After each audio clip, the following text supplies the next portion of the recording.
Plant tissues have been broadly classified into two main types. First one is called meristematic tissue. Second one is called permanent tissue. What are meristematic tissue?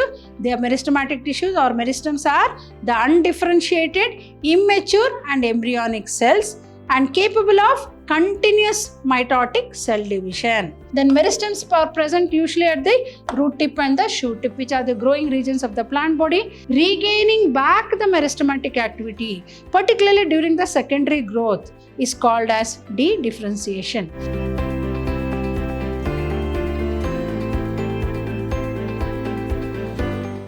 Hello everyone, welcome back to session 1 of this interesting chapter called Anatomy of Flowering Plants. Myself, B. Shobharani from the Department of Biology, Vidyashram Pre-University College, the Temple of Excellence. Hope you remember in one chapter called Morphology of Flowering Plants, you have studied about the morphological features of a plant body. In this particular chapter called Anatomy of Flowering Plants, what are we going to study? If morphology is for the study of external features, anatomy is the study of internal structure. I think all of us know plants are multicellular organisms. Cells group into tissues, tissues into organs, and organs into organ system. So if you want to study the internal structure, then that is very important is the anatomical features. So study of the internal structure is called anatomy. Now let us go in detail about this very interesting chapter and a very important chapter from examination point of view and also from practical point of view. So as we know, all living organisms on the planet Earth are made up of cells. As we know that cells are the structural and functional unit of life. And also we know that plants and animals are multicellular organisms.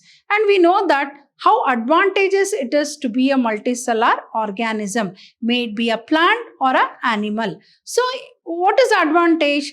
The cells group into tissues, tissues into organs, and organs into organ system. So a cell, as we know, is the basic and structural unit of an organism. What do you call that branch of science which deals with the study of only tissues, and that particular branch of biology which deals with the study of only tissues is called histology. So what is histology? The branch of biology that deals with the study of tissues. That deals with the study of tissues is called histology. Morphology is for the study of external structure. Histology is the study of tissues. Anatomy is a branch of biology that deals with the study of internal structure of an organism is called anatomy. Morphology is for study of external structure. Anatomy is for study of internal structure. Histology deals with the study of tissues. Then what is a tissue? Cell, as we know, it is a structural and functional unit of life. What is tissue? Group of similar cells. So a group of cells having same origin, structure and function is called a tissue. So how do we define a word called? As I said, certain terms and terminologies, definitions are very important for you all to understand this very big chapter called Anatomy of Flowering Plants. So what is tissue? Tissue is a group of cells. Group of cells make a tissue. Group of tissue make a organ. Group of organs make a organ system. Group of organ system make an organism. So what is a tissue? A group of cells having same origin, structure and function is called a tissue. Then what is an organ? The different tissues, as I said, what is an organ? Group of tissues make a organ. So the different tissues aggregate, club together to form into an organ and organs into organ system. So the assemblage of different organs forms an organism. So as I said, the terms and terminologies are very important for you all to understand this chapter. So based on the origin, structure and function, plant tissues have been classified into different types. Now let us recap as to what we have studied in this particular slide. So what is all living organisms? As we know, they are made up of numerous cells, particularly like the plant, which is a multicellular organism. Cell is a structural and functional unit of life or a unit of an organism. What is histology? Histology deals with the study of tissues. And what is anatomy? The branch of biology which deals with the study of internal structure of an organism is called anatomy. Then what is a tissue? A group of similar cells which are similar in origin, structure and function is called as a tissue. So what is an organ? The different tissue aggregate to form an organ and different organs into an organ system. So the assemblage of different organs form an organism. So based on the origin, structure and function of plant tissue, plant tissues have been broadly classified into different types. Now let us understand what is the classification of the plant tissues. Plant tissue. This is a slide which gives you the clarity about the classification of plant tissues. This is classification of plant tissues. Plant tissues have been broadly classified into two main types. One is called the meristematic tissue. The other one is called the permanent tissue. So this is not meristematic, it is permanent tissue. So the whole of the plant tissues have been broadly classified into one meristematic tissue and second one permanent tissue. What do you mean by meristematic tissue? The cells which are found at the growing regions of the plant body, namely the root tip and the shoot tip, and they are characterized by active rate of cell division. So what are there? You can also use the word called meristem. They can also be called as what? Meristem. So anyhow, we are going to study about the characteristic features of meristem. So the whole of the plant tissues has been broadly classified into two main types. First one is called meristematic tissue and the second one is called permanent tissue. Again, meristematic tissue has been broadly classified into two types. One based on origin and the other one is based on position. I repeat, plant tissues have been broadly classified into two main types. First one is called meristematic tissue. Second one is called permanent tissue. Again, meristematic tissue is broadly classified into two main types. What are they? Based on what? First, based on origin. Second one, based on position. Based on origin, they have been broadly classified into promeristem, primary meristem and secondary meristem. Based on the position, where they are located, where they have been located, meristems have been broadly classified into apical meristem. The very word itself will tell you, apices, tip. Then intercalary, in between. Lateral, sides.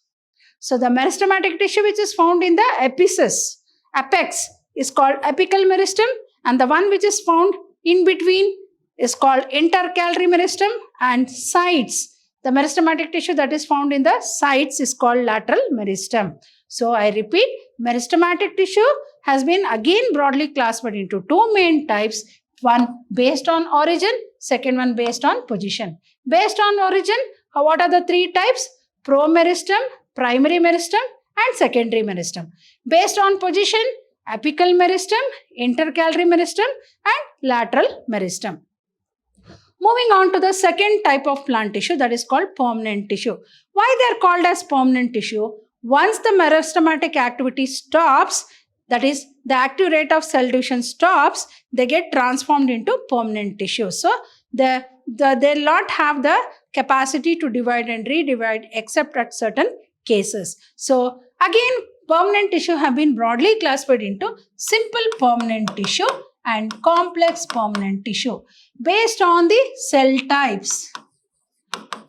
Based on the cell types, right? So why it is called simple permanent tissue? It is made up of only one type of cells. Why it is called complex permanent tissue? It is made up of more than one type of cells. Hence it is called complex. I repeat, permanent tissue is again broadly classified into simple permanent tissue and complex permanent tissue based on the number of cell types. In simple permanent tissue consists of only one type of cells, whereas complex permanent tissue consists of more than one type of cells. So simple permanent tissues are again of three types: parenchyma, collenchyma and sclerenchyma. Right? whereas complex permanent tissues are of two types, that is xylem and phloem. Xylem is a water conducting or water transporting tissue and phloem is a food conducting or food transporting tissue. Hope you have understood the classification of the plant tissues. I repeat, so whole of the plant tissues have been broadly classified into meristematic tissue and permanent tissue. Meristematic tissue has again been broadly classified into two main types. One based on origin, one based on position. Based on origin, promeristem, primary meristem, secondary meristem. Based on position, apical meristem, intercalary meristem, lateral meristem. Here again, permanent tissues have been broadly classified into simple permanent tissue and complex permanent tissue. Here only one cell type. Only one cell type. Here more than one type of cells. So again, simple permanent tissue has been again broadly classified into three types. Parenchyma, which is a food storage tissue, collenchyma, which is a living mechanical tissue, sclerenchyma is a dead mechanical tissue. Then complex permanent tissue, which is made up of more than one type of cell, consists of two types. One is called xylem, the other one is called phloem. Xylem is a water conducting tissue, phloem is a food conducting tissue. Hope you have understood the classification of plant tissues. Now let us move on to the meristematic tissue. Here you can see the picture of the meristematic tissue. Meristematic tissue. The very word itself will tell you, meristose. As you know, it means divisible. Those cells which has the capacity to divide and redivide at a faster rate, they are called meristematic tissue. So what are meristems then? Meristems, as I said, they can also be called as what? Meristems. Meristems are the undifferentiated, they are not differentiated, immature, they are not mature, and embryonic cells, right? And capable of continuous mitotic cell division. So they have the capacity to divide and redivide at a faster rate. Hence, they help in multiplication of cells. And multiplication of cells help in what? Growth of the plant body. So what are meristematic tissue? They are meristematic tissues or meristems are the undifferentiated, immature and embryonic cells and capable of continuous mitotic cell division. Now let us see what are the cytological features of meristem. This is very important from examination point of view. Usually they ask this in the examination. Now what are the cytological features of meristem? Let us go for the first cytological feature and you can see in the diagram also. The cells are isodiametric. What do you mean by isodiametric? Same shape. See here you can see they are isodiametric, same size in diameter, oval, either oval or polygonal or irregular in shape. So the cells are isodiametric, oval or polygonal or irregular in shape. This is the first cytological feature. Going to the second, the cells are arranged compactly. Here you can see. What do you mean by cells arranged compactly? The two cells are closely arranged. So there is no intercellular space. So all the cells are compactly packed without any intercellular space. Do you find any space between two cells? So there is no space between two cells. That means the cells are compactly arranged without any intercellular spaces. Right? So that is the second very important feature. The cells are compactly arranged without any intercellular space. What do you mean by intercellular space? Space between two cells is called as intercellular space, which you don't observe or don't find in meristematic. That means the cells are compactly arranged without any space in between them. Then next, the cell wall. Cell wall is very thin and made up of cellulose and hemicellulose. I think all of us know what is the very uniqueness of a plant cell. Plant cell wall is very rigid, and it is either made up of what? A chemical substance called cellulose. But here in case of meristematic cells, the cell wall is not thick, it is thin. The cell wall is thin and made up of what? Cellulose and hemicellulose. So it is found only in the embryonic cells, growing stage. Then each cell contains a distinct nucleus. Here you can see the distinct nucleus. Here you can see the cell wall, which is thin. Cells are compactly arranged. Cells are cells are compactly arranged without any intercellular spaces. And you can see this, each cell contains what? Distinct nucleus and a dense cytoplasm. Here you can see this is the dense cytoplasm. Here you can see the dense cytoplasm. So the cells are isodiametric. I'll repeat once again. So cell wall is very thin and made up of cellulose and hemicellulose. Each cell contains what? A distinct nucleus and a dense cytoplasm occupies the central region. Here you can see the nucleus occupying the central region.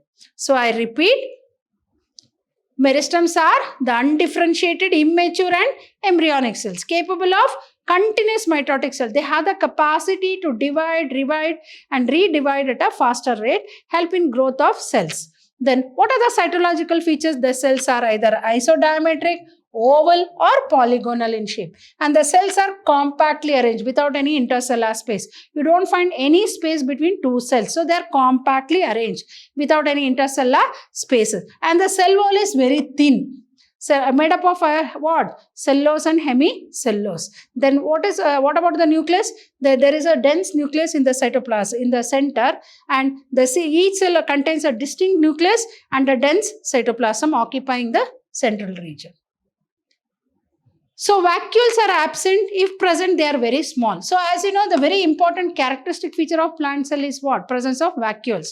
But in meristematic cells, vacuoles are absent. If present also, they will be very, very small. Then plastids are present, but in the form of proplastid stage. Here you don't find, they are completely green in color. So light green in color, because when the plant is in the growing time, you can see they are light green in color. So plastids are present, but they are in the proplastid form. Next, meristems present at the apices of shoot and root. So where do you find this meristematic cells? Particularly in the growing regions of the plant body. Growing regions of the plant body. Where do you find? You find in the growing regions of the plant body. So what are the growing regions in the? That is the root tip and the shoot tip. So what are the growing regions of the plant body? Root tip and the shoot tip. So here you find the meristems. Why? Because they are the growing regions. So particularly because they are the growing regions, active rate of cell division has to take place, which help in multiplication of cells. Multiplication of cells will help in elongation. Elongation will help in maturation, right? So next, they do not contain ergastic substance. As you know, vacuoles are absent. Vacuoles are mainly meant for what? For storing the ergastic substances, unwanted substances. But here, as the vacuoles are absent, even if it is present, it is very small. So they do not have what? Ergastic substances. Next, they undergo continuous mitotic cell. As I said, what is a very important feature of meristematic cells? To divide. That means they have active rate of cell division, active rate of mitotic cell division. That is how they help in what? Multiplication of cells. Multiplication of cells, which will help in what? Growth.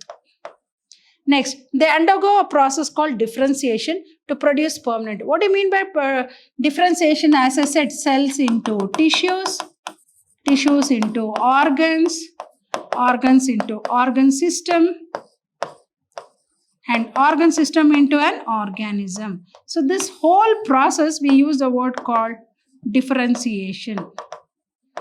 We call it as what? Differentiation. So they undergo a process called differentiation to produce permanent tissues. So as I said, meristematic cells will give rise, meristematic tissue will give rise to permanent tissue. And once they are transformed into permanent tissue, they lose the ability to divide and redivide, right? And they have their only job, meristematic cells' only job is to divide.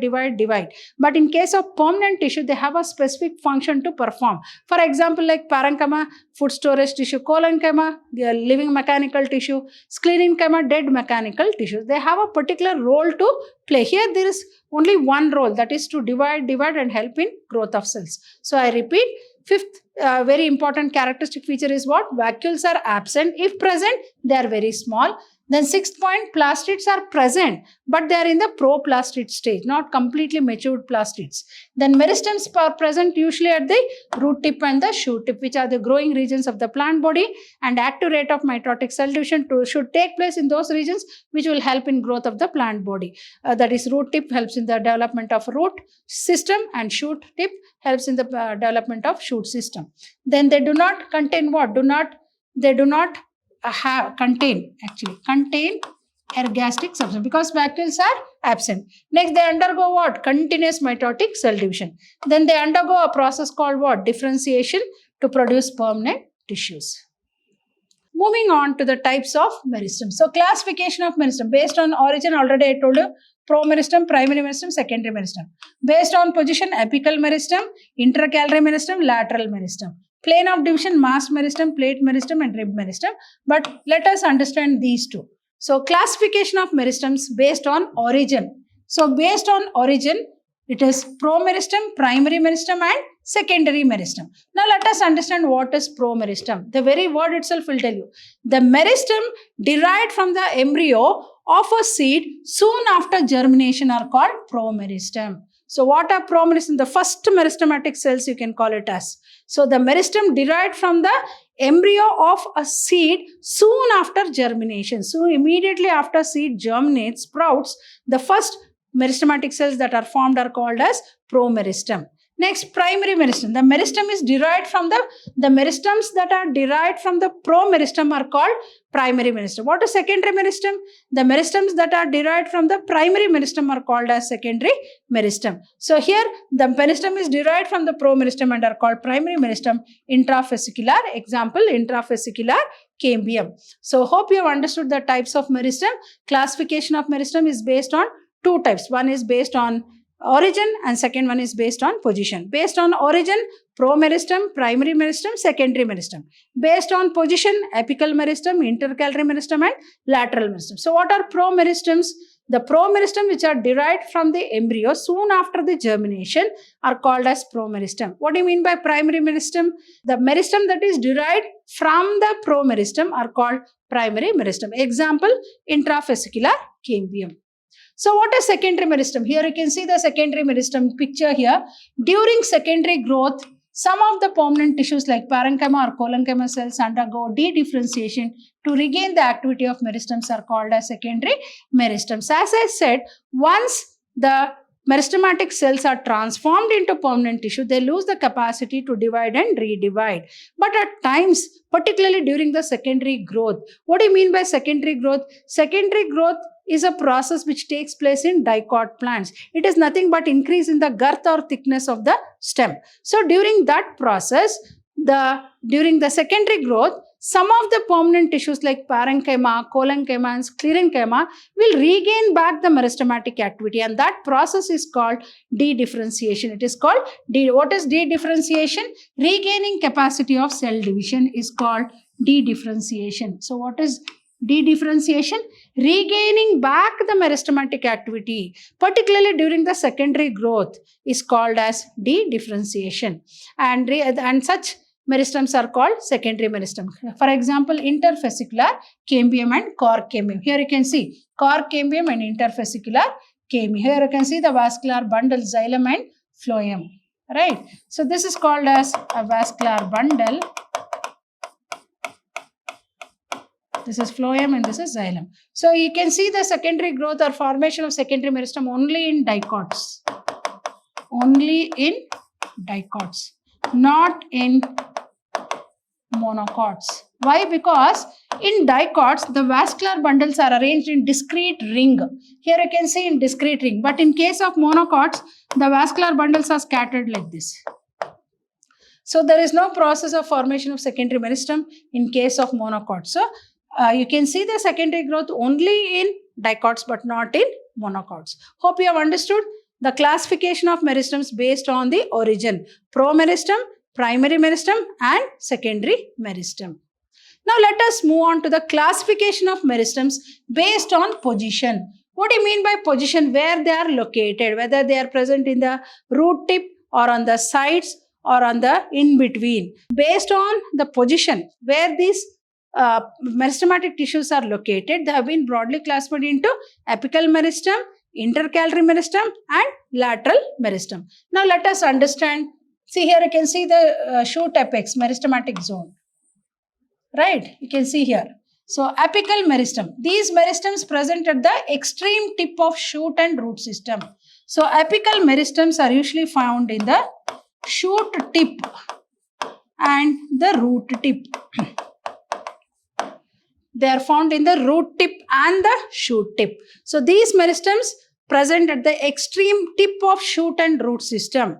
They undergo what? Repeated mitotic cell division to produce more number of cells that help in linear growth, vertical growth, increase in length of the plant body. So how do we assess the height of a plant body? By the linear growth, vertical growth. So apical meristems are responsible for the vertical or the linear growth of the plant body.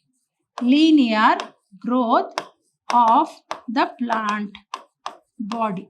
They are responsible for the linear growth of the plant body. So, classification of meristems based on position: apical meristem, intercalary meristem and lateral meristem. So, what are apical meristem? These are the meristems present at the extreme root tip and shoot tip. And they undergo what? Repeated mitotic cell division. And that will help in what? Multiplication of cells, more number of cells. And they help in what? Linear growth or vertical growth of the plant body. Now, intercalary meristems. And this is the second type, and third one is the lateral meristem. Here you can see the apical meristem, then the intercalary meristem and the lateral. Here you can see the lateral meristem. So here you can see the apical meristem found in the tip. So intercalary in between. So these meristems present at the nodes and at the base of the leaf that help in linear growth of the plant. So intercalary meristem is usually present at the node. Node is a region where the leaf arises, and at the base of the leaf that help in linear growth of the plant body. Lateral meristem, these meristems are present towards the lateral sides. Here you can see the lateral sides. This is in between nodes and internodes. And this is in the root tip or the shoot tip. Present in the root tip and the shoot tip. So these particularly help in secondary growth. So lateral meristems are the meristems which help in increasing the girth or thickness of stem. Help in increasing the girth or thickness of the stem. So that girth or thickness of the stem is possible only in dicot stem, not in monocot. Right, are responsible for increasing girth or thickness of the organ. Example, vascular cambium and cork cambium. I repeat, what are the three types of meristems based on the position? Apical meristem, which is found in the apices of the root tip and the shoot tip, which is responsible for the vertical growth or linear growth of a plant body. Intercalary meristem, these are present at the nodes and at the base of the leaf that help in also in linear growth of the plant body. But lateral meristems are the meristems which are found in the sides of the sides towards the peripheral region and help in what? Secondary growth. And the lateral meristems are responsible for increasing in the girth or thickness of the stem. Hope you have understood the introductory and a very interesting concepts of this very important chapter called Anatomy of Flowering Plants. So I'll be back in the coming session with some more interesting concepts of this chapter. Till then, goodbye and thank you.